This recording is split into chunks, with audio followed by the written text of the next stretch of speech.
Butch and Bob Show.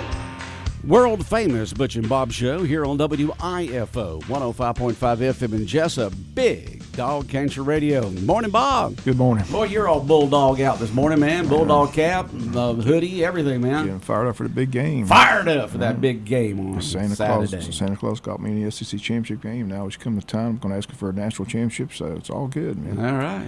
Go Dogs. Well, you can see Santa tonight in downtown That's right. Jesup. And of course, Kara's going to be talking about it in just a moment, so we won't take away her thunder. But we got a guest in here right now, Bob. Let's get started with I it. said we've been trying to get Coach in for a while. We've got Coach Rob Pat, Esports, won a big match yesterday in the Elite Eight. They're going to the Final Four in Cartersville, so we've got the coach in here. First of all, Coach, explain what esports is. A lot of people don't know what esports is.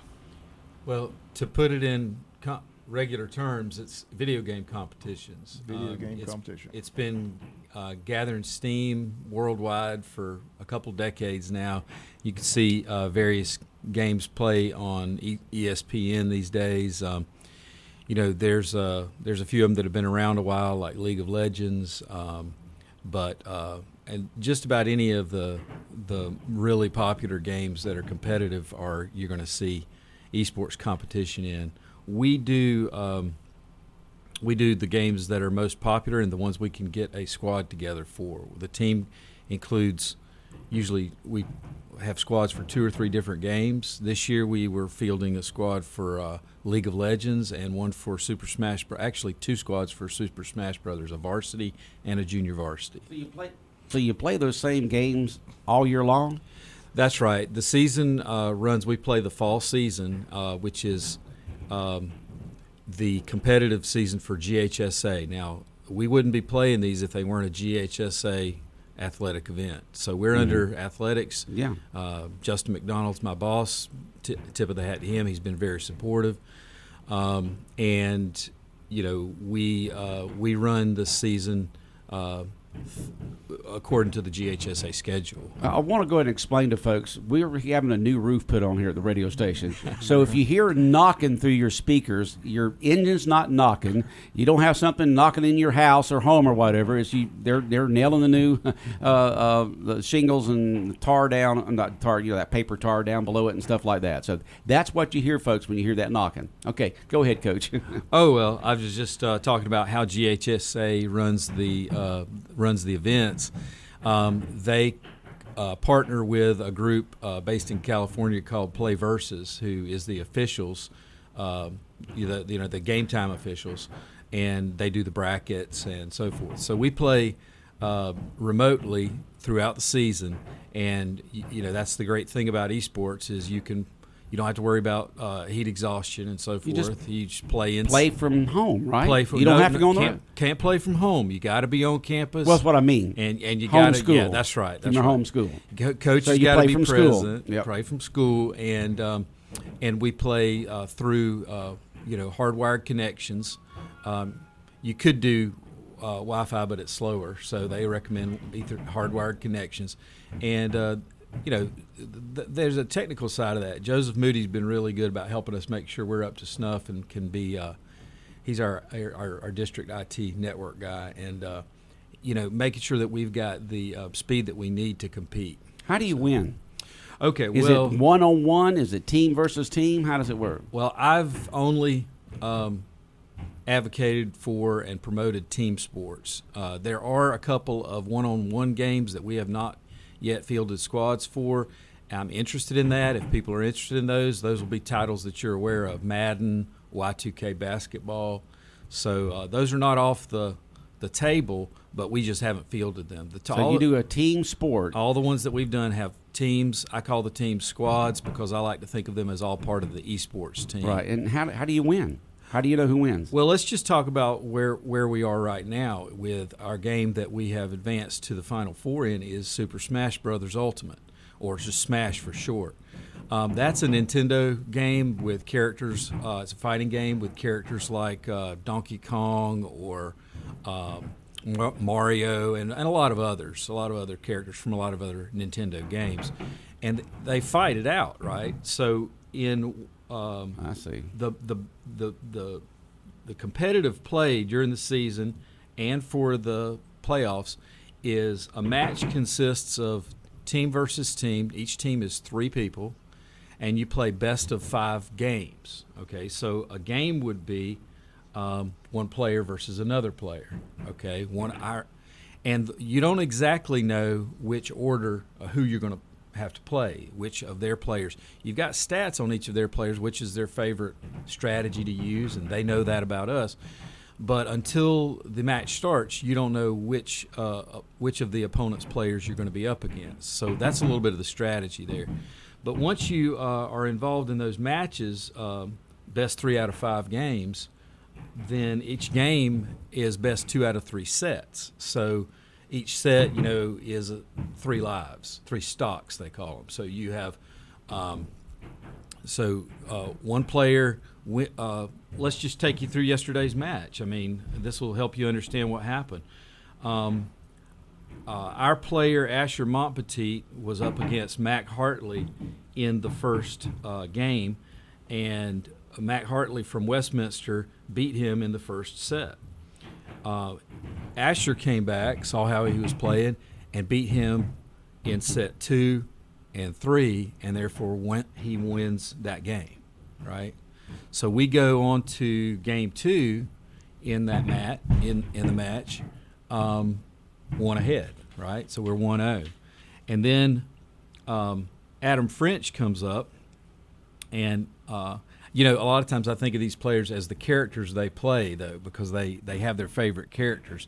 Asher likes to play somebody named Corin, and Adam often plays Falco. So Adam French plays Arush Dhanawada from Westminster, and he beats him squarely, 2-0 right out of the bucket. So we're ahead 2-0 in the match. Our team captain, Miles Martin, comes up, and he's playing Will Ernest, and we find out that they read our strategy and we read theirs, because these are the top 2 players on each team, and they're squared off against each other. And the specific character that Will was playing against Miles, our player, he had practiced against him, but it was tough. And he lost 0-2. So we're down 1 game to 2 games in the match. And then we decided for a rematch of that, because Miles had been practicing. I'd done a little bit of coaching. I'd found a film for them to watch about that particular character, because we predicted their best player was going to play it. And as he played, Miles adapted, and he came into the 4th game of the match, lost 1 more time, and then he won the first game, lost the second game, and then in second set, and then won in sets 3 and 4. So that was it. When he narrowly defeated him in the 4th set of that, it was just a very exciting match. Very fluid situation there. Yeah. A lot of strategy and stuff like that. Yeah. All right. So what's next for y'all? Well, you have to look back a little bit to see where we've been to figure out, specifically for that squad, what's next is December 14th. We are going to the championships for the first time. We've had a squad. I've been coaching since spring of 2017, and that was the first year that Georgia had tried this, and we were in the experimental phase with it. So in the, roughly 6.5 years, 6 years that we've done this, this is the first time we've made it to the state championships. State championships are held in Cartersville at the Cartersville Esports Arena. They have a special facility there. And the semifinals will be us versus... So you've actually got to go to there then. Yeah, we actually You'll travel be on the for road this. to Cartersville. And okay. we haven't got all the details ironed out. We got 10 days to do it. And I got a call from Coach McDonald last night saying, we'll make sure you get what you need. So I'm very excited about it. We'll play East Forsyth in the semifinals. The other teams playing in the semifinals will be Northview High School. I guess that's Northview in Atlanta. North side is Warner Robins, right? Right. Yeah. Okay. So this is Atlanta school, against Perry High School. So they're playing for the semifinals. So whoever wins out of our match, and I hope and pray it'll be us. We have all confidence in these guys. They are so adaptable. You know, we left the regular season seeded only 23. We had been as high as 7 in the rankings, but I didn't trust the rankings because I saw that, you know, it really comes down to fight. We've seen this with a lot of great sports teams, and it's true. You know, there's a lot that can change at the last minute, and we just beat the number 2 seeded team to make it into the championship. Will the semifinals and finals be on the same day, December 14th? They will so be. Yeah, so they will how be. long does a match last? Like, is it an hour, 2 hours, or is there a time limit? Or Usually the whole match lasts about an hour. An hour, I got you. Last night, due to the strategies they played, there was a lot of defense being played, and it lasted about an hour and 20 minutes. Right. So, Name who's all on the team. yeah, we've got Miles Martin as our captain. We've got Asher Montpetit, Adam French, Colton Westbury, and Jamon Height. So, how do kids get involved? Like, I mean, other coaches have to recruit. How do you recruit a kid that knows how to play computer games? So I'm just curious. Now that is a great question, Bob. We've had, that's one thing I've begun to learn as I've coached is you've got to adapt the games that the Georgia High School Association recognizes for competition. You've got to adapt those to the players because we do have some choices. I mean, we've got, like I said, Smash Brothers, Rocket League, League of Legends, Splatoon. They've added chess, online chess, Madden, Y2K basketball. Those are all games that there are championships for. Some of them are in the spring, some of them are in the fall. It so happens that Smash and League of Legends are in the fall, so we've been going with a fall season. But if we get Rocket League players, we'll have to adapt by also fielding a team in the spring as well. The biggest thing I've seen for success is you've got to find out the first 2 years. Let's back up. First 2 years, we've officially fielded a team, 2018, 2019. We went very far, and it's because we had excellent League of Legends player and his friends who had been playing together. And they went pretty far. We were region champs for League of Legends for those 2 years. The next 2 years, we also had been playing Rocket League, and we found a group of guys that had been playing Rocket League together or that could learn to play together quickly, and that was a popular game at the time. The same thing happened 4 years ago with Smash Brothers. We got a group of freshmen come in, and they all liked Smash Brothers, and they had been playing together on weekends and so forth, and they were pretty decent. They challenged each other. They challenged each other. But most importantly, they stuck with it and they improved. All 4 years, these guys on our varsity team have been showing up to practice and to game day every week. You know, it's team sports, so you got to be there for practice. We practice one day a week. We could practice more, but this is a game they have at home, so they're getting home practice in, so we don't have to take a lot of field time or on-campus time.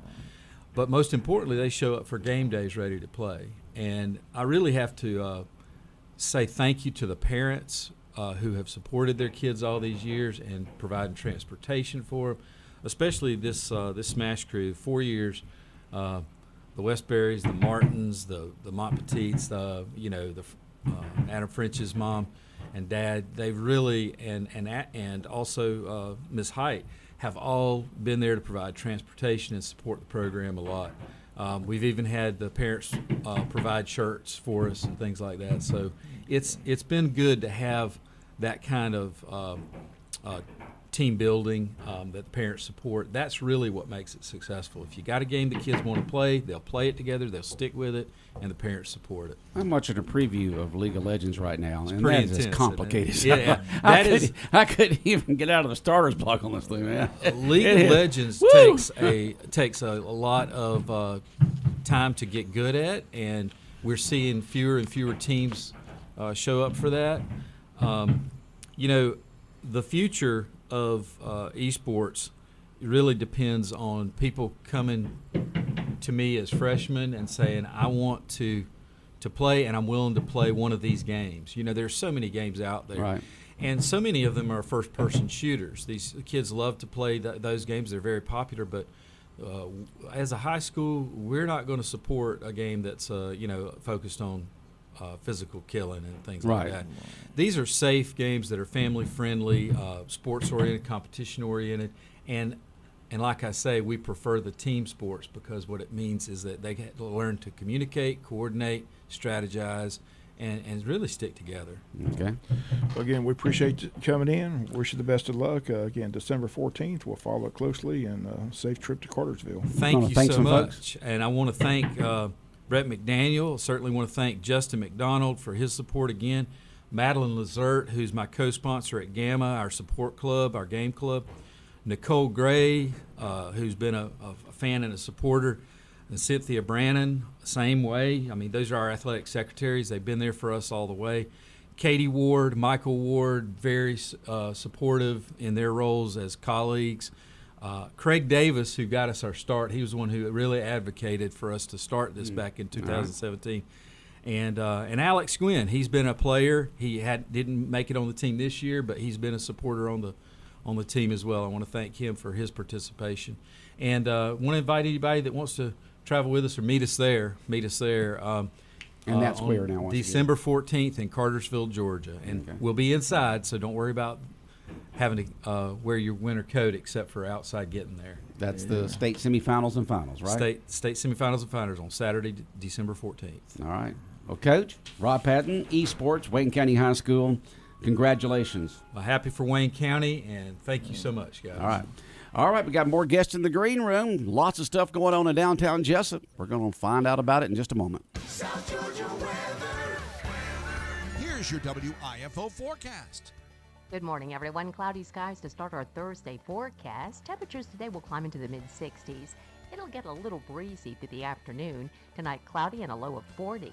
Tomorrow for Friday, we're going to be sunny and breezy, but afternoon highs drop by 10 degrees. Saturday will be sunny, a little warmer, as highs inch closer to 60. I'm Georgia meteorologist Laura Huckabee in the GNN Weather Center. When further treatment is no longer an option, hospice can provide services to manage symptoms and difficulties caused by illness. Emotional, psychosocial, and spiritual care, as well as support to the families and caregivers, are all part of hospice care. Hospice of South Georgia has been a part of the health community in Wayne and surrounding counties since 1998. The professional yet compassionate attention provided by our staff is unsurpassed. Widely supported by donations from the local population, Hospice of South Georgia is the local nonprofit hospice in Wayne County. Our administrative office is located at 1625 Sunset Boulevard, and Hospice of South Georgia accepts anyone who meets hospice criteria, regardless of their ability to pay. Please call 912-588-0080 to speak with someone about hospice care. That was 912-588-0080. We are your hometown hospice, and we are here to serve you. Hospice of South Georgia, working to add life to your days. Big Dog Country Radio, WIFO 105.5 FM in Jesup. We continue on with the world-famous Butch and Bob Show. Bob, who are our guests now? We got DDA Director Kara Lopez and Donnie Ray in to talk about the big event tonight and Friday. The Christmas parade is tomorrow. I know you're excited. Yes, we are. Good morning. Thank you for having us. We are super excited. It has been a busy week. And tonight kicks off Christmas. So we're super excited. So tomorrow night is the Downtown Jesup Christmas Parade. Again, that is Friday, not Saturday. Friday. Every time I do the ad, I say Friday. That's right. Emphasize that. Yes, that's right. Trying to burn it in people's brains, because after decades of Saturday, you got to say Friday. Yes. Christmas parade in Jesup. That's right. So I'm going to give the logistics of the parade. So where should people line up? Where's the best place? So I'm going to let D-Ray, who has been doing the parade. Yes. How long have you been doing the parade? This is 11 or 12 years now. I started with Mr. Hubbard, Matt. Yeah, back when Matt was... Matt, Mr. Benner was there. Right. They trained me how to do it probably 11 or 12 years ago. Okay. What it is, the lineup is going to be on Northwest and Southwest Broad. That runs along the railroad tracks, and the lineup will be from Pine Street all the way down to Magnolia, and some of the side streets. We got 85 entries now, so we had to go almost down to Magnolia Street this year, which is good. So wow, so we're back up like we used to be before COVID. Yep, one direction a long way, and the other direction, and y'all just kind of ease into Cherry Street and combine together, right? Yes, sir. We'll ease into Cherry Street. We'll go west on Cherry Street, like we always do through downtown, and we'll come to First Street or Georgia 38, take a left west, and it'll go all the way down. The walkers stop around Bay Street, but the big trucks now go all the way down to Tai Street. So pretty well all the way down past, a little bit past Dairy Queen. They can set up to see it. Right. So all along Cherry Street from Broad Street down to First Street, take a left there on First Street and go all the way down that way to Tai. Yes, sir. Okay. Well, that's the closer you are in the town, the more you're going to see and the better. So, but it does go that far down. Yeah. It's more, light and, get more lights. A lot more people. Right. And we'll have our stage set up right there at Jesup Insurance. We have that stage will be emceed by Jeff Chandler and Mr. Mike Long. So they will be there. So if you want to hear some entertainment, I do recommend. They're always entertaining. Yes, they're always entertaining, and it's going to be. They're going to be on scaffold this year. Is that correct? They'll be up in the air. That's right. Yes. Oh, that ought to be. Are they going to have to climb stairs? There is stairs. Yep, they'll All have right. to. Mm-hmm. We'll see what happens. I told them to leave their heels at home. Don't wear their heels. They better dress warm because you're talking about 20. It's going to be cold tomorrow night. It's going to be cold up there in that sky. Very cold. It is going to be cold. Yeah, so it's going to feel like Christmas tomorrow night. But that's right in front of Jesup Insurance, right there at Cherry Macon Street. That's right. Downtown Jesup. Yes. And tell us about tonight's lighting of the tree. Yeah, so tonight at 6 o'clock is our annual tree lighting. We've got several different performers that will be coming and singing some Christmas music, and then we will be honoring Mr. Roz Murphy. His family would be there, and I think Miss McKenna is actually going to do the honors and lighting the tree this year. So, do you have a list of the entertainers? I do. Yeah. Okay, let's go and see who's going to be performing tonight at the Christmas tree lighting at 6 o'clock. Yeah, so we'll have Wayne Christian Academy, and then we have Martha Smith Elementary, and then Jesup Church of God. So those are our performers are tonight. We'll also have Santa and Mrs. Claus that will get there after the tree lighting ceremony. Our public works department, I just have to give a shout out to Mr. Patrick Martin and David Bohannon and his team, because they do an amazing job. They really make my vision come to life. So a big shout out to them. I appreciate them a lot for their help.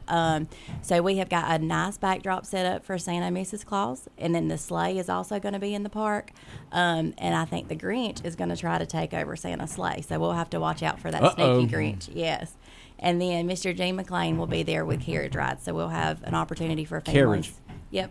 Carriage Horse rides. Yep, and horse carriage. and carriage. I think he can fit about 30 people, so we'll have plenty of room for everybody to enjoy a carriage ride in downtown Jesup. Okay. And that That'll all be starts interesting. at 6. A lot of fun. That's right. 6 o'clock, the Christmas tree lighting ceremony tonight, and then tomorrow night at 7 p.m., the downtown Jesup Christmas parade. Yes, and I do for our Christmas parade. It takes a lot of work to go into this, and so I do want to thank our sponsors. Our presenting sponsor is Interstate Credit Union. Our gold sponsor is Georgia Power, Neesmith Chevrolet, and Wayne County Board of Tourism.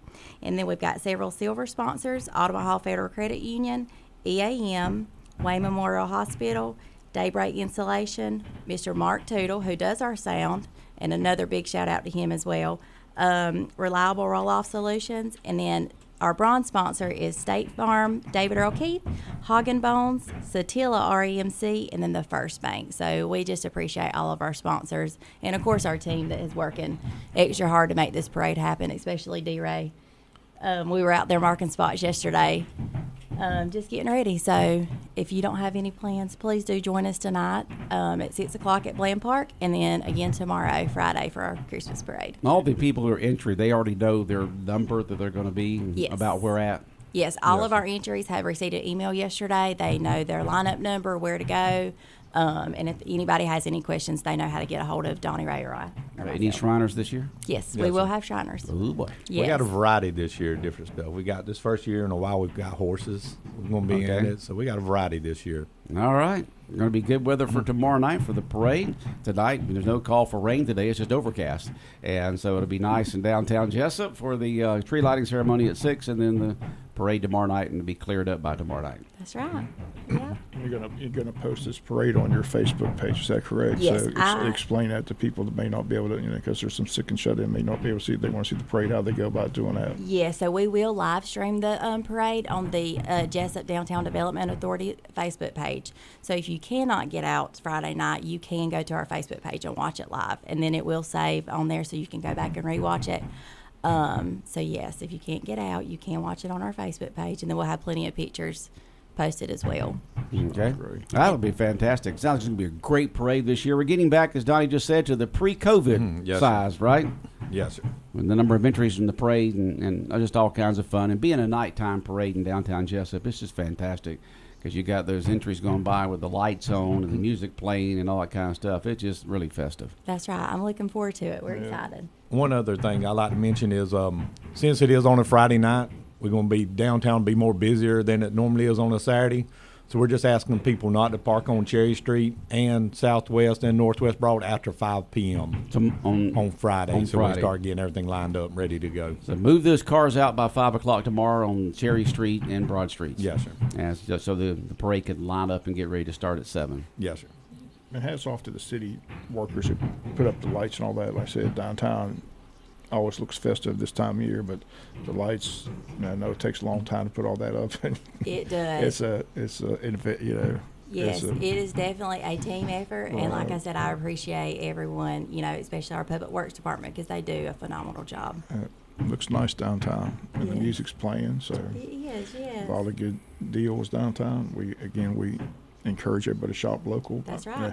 Talk about, I got a chance to talk to you at the city meeting and asked you about how successful Pink Friday was. I had a chance to participate, but it was a great turnout. So. It was great. And all of our merchants seemed to really enjoy it. And when you have to walk around people on Cherry Street like you do in Savannah, I think we're doing something good. I mean, it was a packed house. You couldn't find parking. We had 100 pink bags that were gone within like the first hour. So it was great. I'm looking forward to next year, it growing. I think people are still asking, what is Pink Friday? So I think it'll just continue to grow. How did you come up with pink? I know you mentioned it one time before, but yes, I so forgot. I attended the Georgia Downtown Association conference, and several other downtown directors. They actually said that they've tried it before, just because the Small Business Saturday started to it wasn't what it used to be. So that was something that a boutique owner had created back in 2020.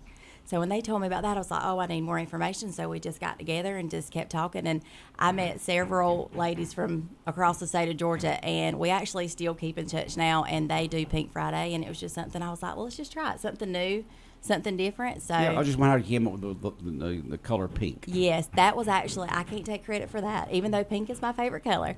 The Boutique Hub actually are the ones that came up with that back in 2020. All right. Well, sounds good. Yes. Fantastic. Looking Sure. forward to a great parade tomorrow night in downtown Jesup, and for the Christmas tree lighting ceremonies at 6 o'clock at Bland Park in downtown Jesup tonight. That's right. Everyone's invited. That's right. We will see you downtown. All right. Anything else, y'all? No, thank you so much for having us. All right. Y'all take care and good luck Thank with you. everything.